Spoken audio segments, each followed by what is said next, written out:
প্রশ্ন এবং এই প্যাটার্নের প্রশ্ন দুবার এসেছে। আমি এখনো অবধি যতগুলো কোশ্চেন তুলেছি 2012 অবধি দুবার এসেছে। রিভার্স সাইড থেকে বুঝতে হবে, রিভার্স সাইড থেকে না বুঝলে তুমি প্রবলেমটা ভালো হয় a by m, that is y equals to mx, it passes through hk.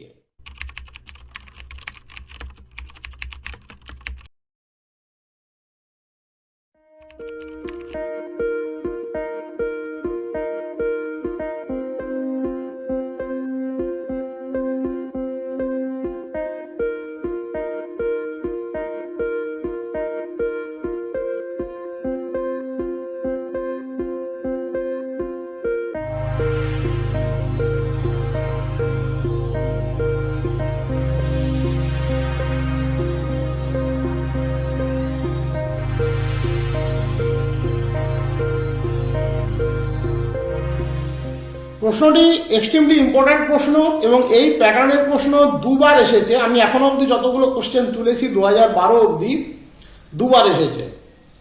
প্রশ্নটা ভালো করে অবজার্ভ করবে, তাহলে উত্তরটা বুঝতে পারবে। বলেছে two tangents drawn to y square equals to 4x meet at p at an angle pi by 4. তার মানে তুমি প্রশ্নটাকে এইভাবে ভাবতে পারো যে একটা পয়েন্ট, যে পয়েন্ট থেকে আমরা ট্যানজেন্ট ড্র করছি, দুটো tangent y square equals two 4x এর উপরে, ট্যানজেন্ট দুটোর মিডিলের অ্যাঙ্গেলটি হচ্ছে পাই বাই 4। ধরে নাও এই পয়েন্টটি হচ্ছে p। প্রশ্নটা বলা আছে কিন্তু উল্টো দিক থেকে, যে y square equals two 4x এর দুটো ট্যানজেন্ট p পয়েন্টে মিট করেছে, মিটিং পয়েন্টে তাদের অ্যাঙ্গেল অফ ডিফারেন্সটা হচ্ছে পাই বাই 4। বাট তোমাকে প্রবলেমটা করার সময় রিভার্স সাইড থেকে বুঝতে হবে, রিভার্স সাইড থেকে না বুঝলে তুমি প্রবলেমটা ধরতে পারবে না। তুমি এইভাবে ভাবো যে পি পয়েন্ট থেকে আমরা Y square equals two 4x এর উপরে ট্যানজেন্ট ড্র করেছি, যে দুটো ট্যানজেন্ট তার মধ্যে অ্যাঙ্গেল অফ ডিফারেন্স হচ্ছে পাই বাই 4। এবার প্রশ্ন হচ্ছে এইরকম পি পয়েন্ট সে কি একটাই থাকবে না একাধিক থাকবে? ডেফিনেটলি এরকম পি পয়েন্ট একাধিক থাকতে পারে। আমি একটা দেখালাম, অ্যানাদার একটা পয়েন্ট থাকতে পারে যে পয়েন্ট থেকে দুটো ট্যানজেন্ট ড্র করলাম তাদের মধ্যে অ্যাঙ্গেল পাই বাই 4। বা তুমি উল্টো দিক থেকে ভাবতে পারো, আরও এই প্যারাবোলার উপরে ইনফাইনাইট নাম্বার অফ পয়েন্ট আছে, যে কোনো দুটো point pair wise infinite number of Times পাওয়া যেতে পারে, যাদের মধ্যে যে ট্যানজেন্টগুলো তৈরি হবে তারা এমন একটা পয়েন্ট ইন্টারসেক্ট করবে যার angle of difference pi by 4। Locus of P calculate করতে বলেছে। তাহলে ধরে নিচ্ছি পি পয়েন্টের কোঅর্ডিনেট হচ্ছে HK. Let P has coordinate HK। এখানে আমরা একটা খুব শর্ট ট্রিক ব্যবহার করব। তোমাদের নিশ্চয়ই মনে আছে লাইভ ক্লাস করানোর সময় আমি বারবার বলেছি, if y equals to mx plus c is the tangent, এটাকে ব্যবহার করব। তুমি পরীক্ষার হলে নিশ্চয়ই লিখবে না, তোমার মনে থাকার কথা।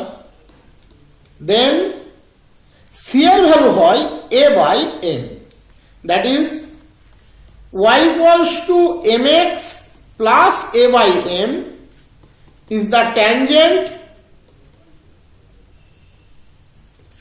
to y square equals to 4x for all values of m.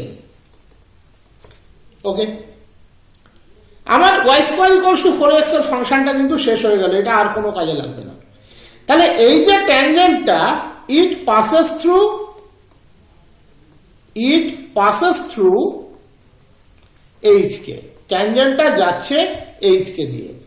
তাহলে K equals to M H plus A by M, M square H plus A minus K M equals to 0। সোজা কথা আরেকটু সাজিয়ে নি, M square H minus K M plus A equals to 0। এখান থেকে আমরা M এর দুটো ভ্যালু পাবো, দ্যাট ইজ দুটো ওই যে ট্যানজেন্ট, দুটো লাইন যারা মিট করছে এইচকে, তাদের দুজনের প্রবণতা পাবো।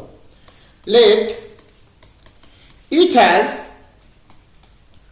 Roots m1 m2, then m1 plus m2 definitely k by h,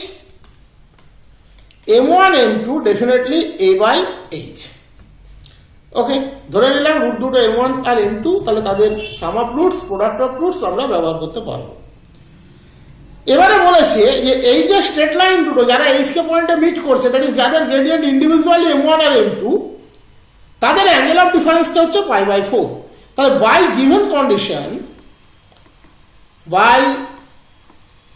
condition m1 minus m2 by 1 plus m1 m2 that equals to আমরা লিখতে পারি tan π/4, that is 1। তার মানে